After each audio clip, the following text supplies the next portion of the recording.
Bonjour à tous. Alors aujourd'hui je vous fais une vidéo pour présenter le logiciel Pixel Studio, du moins l'avancée de notre travail, qui permet de programmer la carte, le Velvet V2, qui est un contrôleur de LED à haute résolution. Donc ce logiciel il va essentiellement servir à programmer la carte. Après on n'aura plus besoin, on pourra piloter la carte en DMX.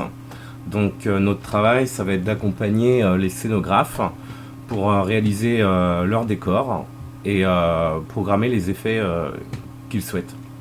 Donc ici on a un visuel de 4 barres de LED pour exemple, où on va pouvoir les placer dans l'espace. Alors c'est juste un rendu pour soi, ça n'a pas d'incidence sur la programmation, c'est juste pour nous aider à nous y retrouver. Donc on peut faire par exemple une petite gerbe comme ceci, et on peut même par exemple rajouter ici on a les sorties de l'appareil, donc on dispose de 8 sorties. On va pouvoir créer des nouveaux segments, voilà, par exemple comme ça. Donc ça c'est les connexions électriques. Alors je fais un truc vraiment vite fait. Voilà, donc là il n'y a pas beaucoup de LED, alors on peut changer le nombre de LED, voilà, par barre. Alors pour l'instant ça manque encore un peu de convivialité, mais tout fonctionne.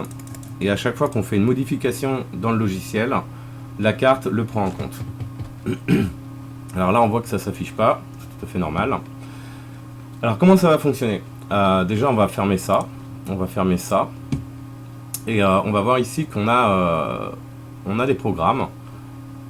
Hop là. Donc on va voir différentes listes de programmes, les programmes dits calmes lorsqu'il n'y a plus de musique. Donc ça va permettre, ces 4 voire 5 groupes vont permettre de l'automatisation de vos scènes en fonction de s'il n'y a pas de musique. Donc s'il n'y a plus de basse, ça va choisir un de ces programmes là que vous avez placé ici, par exemple l'effet Matrix là. Dès qu'il y a une impulsion, dès qu'il y a de la musique, ça va commencer à se mettre en mode réactif. Bon là on voit pas trop, c'est une simulation d'impulsion sonore.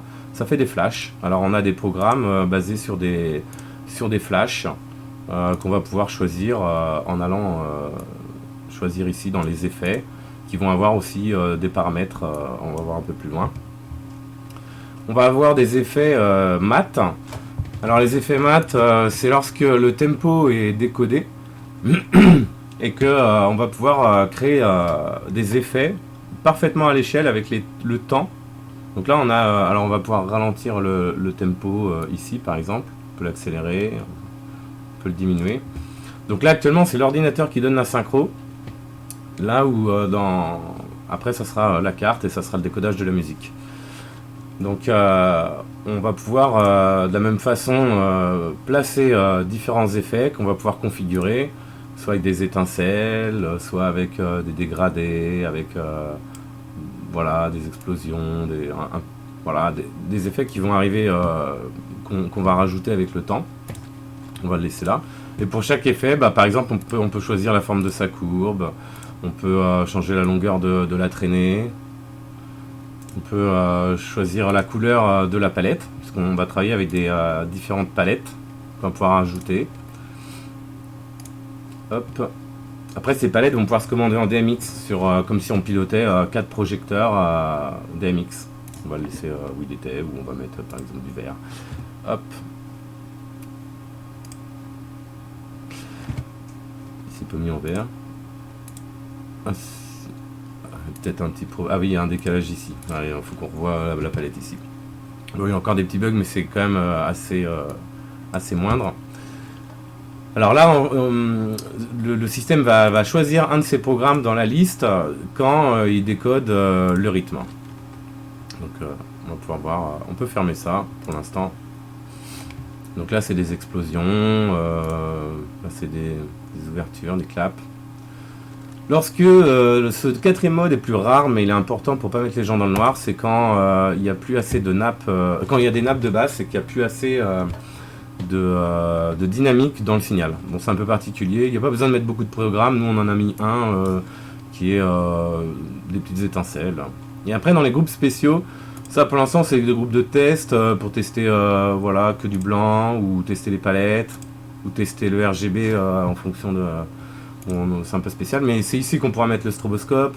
Ça c'est des programmes qui vont être appelés seulement en manuel grâce au DMX. Donc en fait tout ça c'est important de comprendre pour comprendre notre concept. C'est ça fait partie de Present Light, de notre innovation, et c'est ce qui permet d'utiliser le rythme seulement quand il est présent, et ne pas l'afficher quand le décodage n'est pas assez stable. Donc on repasse en mode scan un peu pour occuper les gens, mais ça reste quand même synchronisé avec la musique.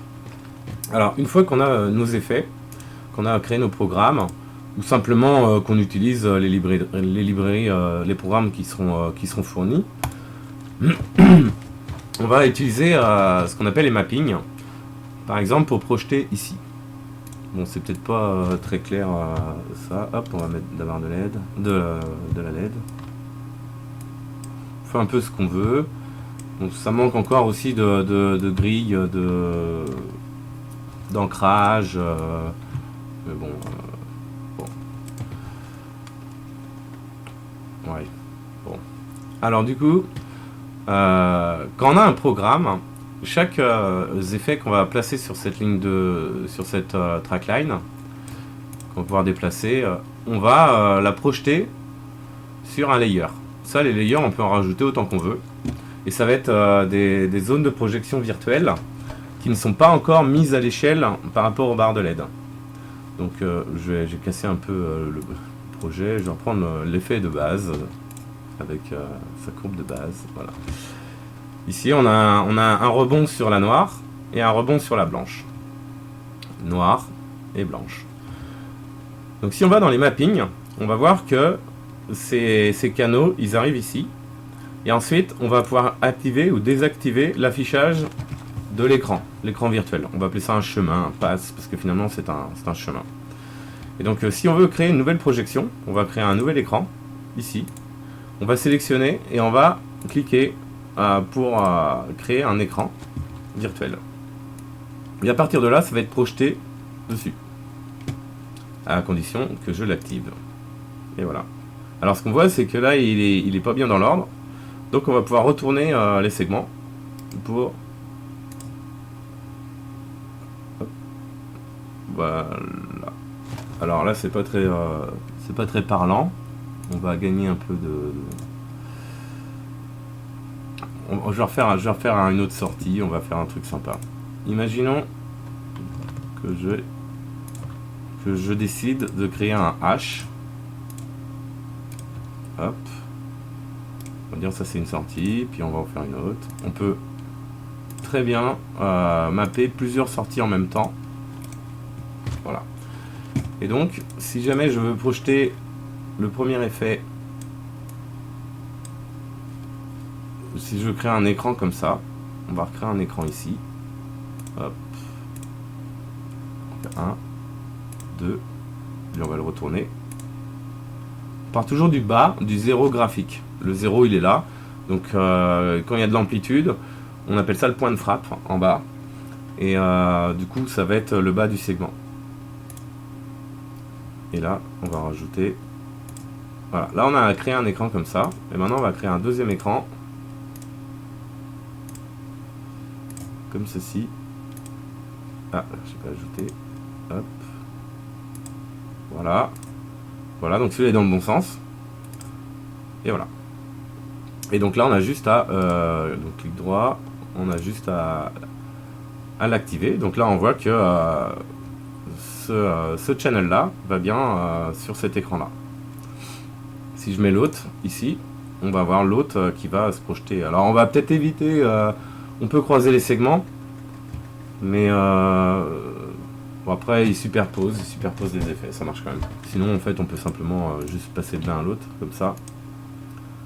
Toc. Toc. Voilà, à droite, à gauche. Et l'utilité des mappings, c'est qu'on va pouvoir en créer différents. On va pouvoir changer de mapping pour créer à partir du même écran. Normalement. Donc là on a nos programmes. Et là on est dans le programme Dance 1, on va rajouter des nouveaux mappings. On peut utiliser des mappings qui sont utilisés aussi sur d'autres programmes, mais là ce programme là va utiliser ces différents mappings.